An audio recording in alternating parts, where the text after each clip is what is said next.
47% of the US population age 12 and up have listened to a podcast in the last month. Listen to some audio while they're doing other things. I think that's a big advantage of why people listen to podcasts, right? I think this is a lot of opportunity, very low barrier of entry for a lot of people, right? Having good audio is probably easier than having really good video. OpenAI has just announced that it can clone a voice. And this is the scary part.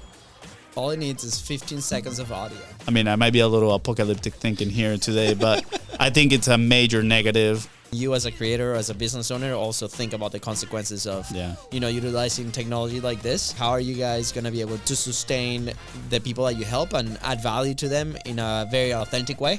That's why you see so much low quality AI content out there, because people are like, all right, here's my prompt, right? Like, create this piece of content to these people. Dude, think. Guys, welcome back to Content is Profit. Today we have 3 updates in the content world that you should know about. What about that, Fonzie? Good. Do you know about it? No, I'm learning. I'm going to start right here with the first one. And this is from a newsletter and also a report from Pot News. All awesome stuff for you content creators and entrepreneurs out there. So 47% of the US population age 12 and up have listened to a podcast in the last month. That's massive. That's 12% up year over year. And the growth was mainly seen amongst women. What do you think about that? Interesting. I mean, the fact that they can track that data accurately on 12 years old. That's pretty scary. But the fact that, the medium audio is gaining popularity, more people are listening to it, I think it could mean a few things. Either new quality content creators coming into the space, right? Creating quality shows. You can also have big producers putting more money into it, into creating more quality shows that people obviously want to consume. Also, it could be that people might be getting bored of screens, right? Rather than being on their screen, they might prefer to just put their headset on, listen to some audio while they're doing other things. I think that's a big advantage of why people listen to podcasts, right? Is being entertained or educate themselves while being able to do chores, etc. Because when you're staring at a screen, you cannot really do much of those other things. So I think it's definitely a good sign for the industry, for smaller podcasters. Again, good sign just because those big players might be bringing in new traffic that are willing to, they might be open to listen to new podcasts, discover new people that might be able to teach them something, etc. So I think it's a win-win situation. But again, I wouldn't put my expectations high up, meaning, this is growing 12% year over year. My audience have to be growing 12% year over year either, right? I think, again, it's going to depend on your strategy and your goal and what you're trying to do. Yeah, there's actually an episode we break this down with Jeremy Ants, right? He brings an amazing report, right? And he had over 1,000 creators and big podcasts, from very big ones to very small ones, very niche ones. And he has an amazing study on how these trends can affect you. But what I see here is, like, obviously more people being more and more familiar with the medium, right? Audio only type of deal. And what excites me a lot is, based on the episode that we just recorded, the last episode with the content glory hole and the 3 categories, is also like audio. It's probably one of the less friction types of content to create, right? Because, if you just recording audio, you don't need a big camera, you don't have a big setup, you don't need, to be dressed up, whatever. You can just sit down, talk to your phone, talk to your microphone, and create a piece of content that's useful for your audience. So I think this is a lot of opportunity, very low barrier of entry for a lot of people, right? Having good audio is probably easier than having really good video, right? I feel like. So for a lot of creators, I think it's a vehicle to be frequent, to be consistent, right? If we're talking about, the 6 levers and how you manage those out. So yeah, I pull here some of my notes from Jeremy Ann's episode. He said that the month-over-month rate, when we were talking specifically about that, his previous benchmark was 5 to 10% for doing well. But when he actually looked into it and he pretty much went on and asked hundreds and hundreds of podcasters. Yeah. And he noticed that it was actually around 1%, which is pretty wild, right? Pretty, meaning it's going to seem kind of stagnant, the growth. Yeah. But he also mentioned the growth rate effort, which, shows that the podcasts that are growing the most are not spending more resources than others. And his hypothesis is that they're going faster because they got better premises and hooks, right? So if probably you want to be that 1% year over year growth, maybe where you should put your, the most amount of effort is on that premise and the hook of your show. We've talked about this before, right? The asymmetrical effort. Spend more of your time and your efforts where most people are going to spend time consuming your information, which is the beginning of the episode, the beginning of your shows. That's why recently we started doing more custom hooks to our shows, right? And referring back to now another conversation with Kevin, right? He talked about, you might see that you have 500 listeners every episode and you're like, oh man, the same 500 people just keep coming back. It's actually not a growth problem, it's a retention problem. He said that those 500 people, probably majority of those are actually new people every single time, meaning that you are letting go with every episode a few hundred people. So your goal should be to retain them. How do you do that? Good hooks, good premises, and that's how you grow, year over year over that kind of the benchmark that Jeremy told us of 1%. Fascinating. There we go. All right. Piece of news number 2. OpenAI has just announced that it can clone a voice. And this is the scary part. All it needs is 15 seconds of audio. So it could be scary, it could be excited. What do you think? It can create a natural and emotive speech, which could prove to be rather handy for audio and video ads. However, super risky, and they're not releasing this before the elections here in the U.S., which is, crazy. Should they release this at all? No. I mean, it's already out there. There's already tools like 11 Labs that do that. You don't need 15 seconds. If somebody really want to clone your voice, they'll go through the trouble, especially if you have an online persona or even, you're somebody that has a lot of media out there. They can compile all those talks, your voice, feed it to the AI. It'll produce something good. If somebody really wants to do some damage, I'm sure they'll spend more than 15 seconds doing that. Personally, I think it's very scary. The fact that, I can think of all the different type of scams that can happen. I already heard a story not too long ago about, a mom receiving a call from their daughter, saying that she got an accident, she needed some sort of money, right? Yeah. It was along those lines. And, obviously the mom was confused. It's her daughter's voice, so she sends money, right? The call didn't come from her daughter's phone number, but, the daughter on the phone was like, hey, mom, I had an accident, lost my phone, can you send me this, etc. That is so damaging. It's very, not to mention what people can do for, in other people's names, other people's brands. You see it all the time on Instagram, right? People copying Instagram profiles and then DMing people to scam them. Now are they going to be able to send them voice notes, right, with the voice of the person like, hey, no, don't worry, it's actually me, we're just using this account to reach out new people. Yeah. I think there's going to be so many scams. And honestly, I'm sure if I sit down, I can think of some positive uses to this. The main one that I can think about is probably just translating some sort of content into a language. But I think the negatives are higher, at least on my end right now, right? I cannot, if somebody wants to create quality content, why go ahead and create it? Get in front of the camera and talk about it, right? Record a podcast episode, not just feed it to the AI and let it do its thing. Yeah. So yeah, I might be a little apocalyptic thinking here today, but I think it's a major negative. Way too many negatives and way too many risks for it to be worth it. Again, let's say they release this year, which they say they won't. Can you imagine the damage that can do on the divisiveness on the country?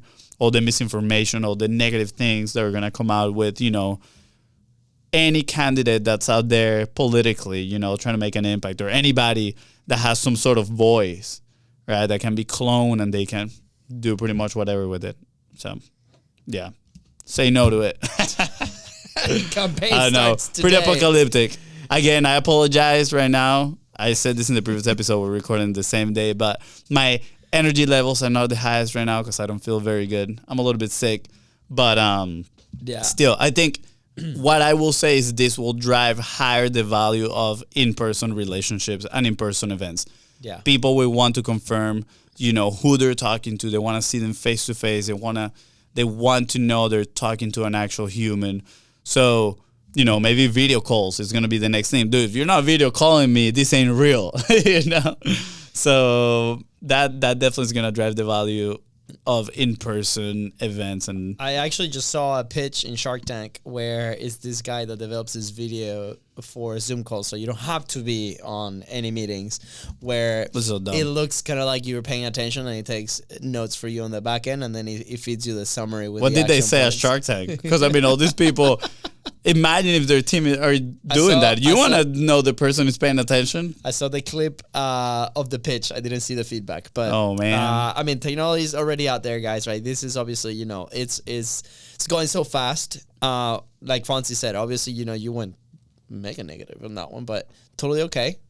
Honestly, it's the one thing that comes to mind. I don't see really much positive from it.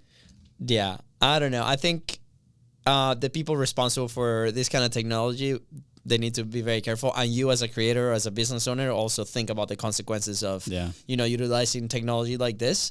Think about the future, long-term, sustainability. Like, how are you guys going to be able to sustain the people that you help and add value to them in a very authentic way? We've seen a rise in communities and like live events and in-person events, because people are going to crave that more than ever. So make sure that what you produce is, quality for your audience, is valuable for your audience, is ethical, and I think you'll be all right. So, and the last thing that we're going to share here is reminder that Google Podcast is throwing the towel.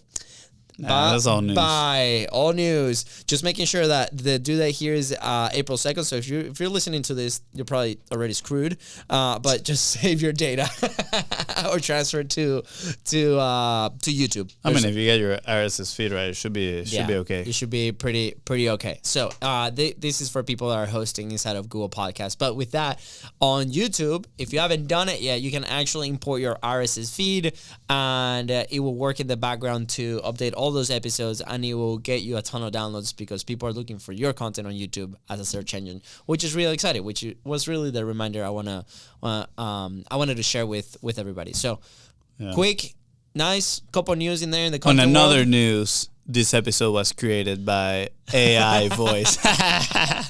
Nah, I'm kidding. They would never be able to clone our accents, bro. It's going to be so weird. That's the thing. I'm like, dude, speak to me with an accent. You're going to have some sort of secret code word with the people you care about so you don't get scammed. Yeah. I think that's going to be it, right? What will be ours? What will be your secret word? I don't know, dude. You don't want to say that? That's fine. I trust. Don't say that here. People might copy it. We don't have a safe word right now. Or safe word is safe word. Safe word. What's a Euro trip movie safe? Was it? I don't know. That's a great movie. That's a great movie. We have an awesome story where we met with the team of David Metzler's team, right, in this conference, and this was like 2 years ago. That was 2 years ago, yeah, and no, a year ago, and they were showing us how they're dubbing their podcast to the Hispanic audience, and I remember how excited they were. They were showing us this, right? They're like, "This is amazing. We're reaching out new audiences. It sounds the same." And keep in mind, none of their team are Hispanic. They're all American, right? They don't know Spanish, and we're Venezuelan, so they're showing it to us. And I'm like, let me take a listen, and you could really tell it was like a robot, like talking. Yeah. It was like it was not a person. So in my mind, is that useful for people that find your content? This is a question that came up, right? Is that useful for them? Is it a good experience for the consumer? Obviously, they disclose that that's not the real voice, but are we really putting the intention behind the content to make it the best we can make it for that type of audience. So, you know, the other... I mean, for all the content, sorry for interrupting, but for all the content now, I think on YouTube, you have to say whether some sort of imagery, the video, or the voice was created with AI. So, you know, legally, you're definitely going to have to disclose. Disclose it, let everybody know that it's some sort of AI content. But personally, for me, just loses the appeal. Just by knowing, like, I cannot, like, let's say I'm about to start reading a piece of content or watching something and it says, is AI generated everything? And I'm like, it kind of like loses the appeal to me. Now, I've seen some stuff that people use the help of AI to generate some stuff, but I can tell it was a product of their own thinking. And like, that is a massive difference, right? Like some of the YouTube videos that I've seen, like I can tell that the voice is AI generated, some of the imagery is AI generated, but the scripting, right? The storytelling, the insights, the ideas are human made, and that is absolutely amazing. I'm curious, like you watching or listening, are you using AI in some part of your process? And we would love to know. You know, send us a message over social media at BizBrosGo, or here, just leave it the comments right here, right under this video.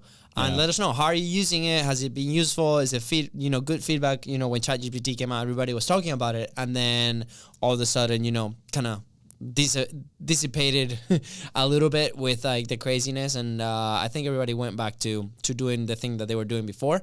I don't know. I think there's a lot of people using it. Yeah, of course. Yeah, I mean, we have a really good friend in the SEO world. I feel like lately he's been talking a lot about measurements that Google has been putting in place to, you know, spot low quality AI only created content and deal with it, right? Yeah. Because it's gonna be natural where people are gonna try to take advantage of it and create volume, massive amounts of content. You know, you're gonna see all of Mr. Beast shorts dubbed into Spanish, all of his content dubbed into Spanish. I mean, not Spanish, any language in the world with his own voice, right? Like, well, here's the thing. I think he's one of the people that is doing it right. He's actually hiring dubbing crews in every single language, and he's an actual person dubbing their content, and it's the same voice for Jimmy, it's the same voice for their, you know, the crew. It's like their characters, right? Which people in those countries recognize those voices, but they're human voices, right? It's not AI generated. Yeah, so, but imagine when, you know, this actually clones your voice perfectly. I don't think he's gonna do that. My point was not just Jimmy, right? Like, imagine, I mean, there's millions of people that create content, and millions of them are looking for the most cost-effective way of increasing volume and increasing reach, right? Like increasing their online real estate, right? And that's why you see so much low quality AI content out there, is because people are like, all right, here's my prompt, right? Like, create this piece of content to these people. Dude, think. You create that piece of content. I wish that's what AI said back to you. It's like, no, think. You create it, you know. But I'm just interested in see where this is gonna go. I think it can. There's definitely some positive uses to it. I'm not all against AI. For those that are, you know, listening to this and say like, damn, Fonzie's a real AI hater. I'm not a real AI hater. I just hate when people are lazy and just use this for lazy purposes. Sounds good. What do you think? Let us know in the comments. Let us know in our social media. Send us a message. Anything else you want to complain about today, Fonzie? No, just fight.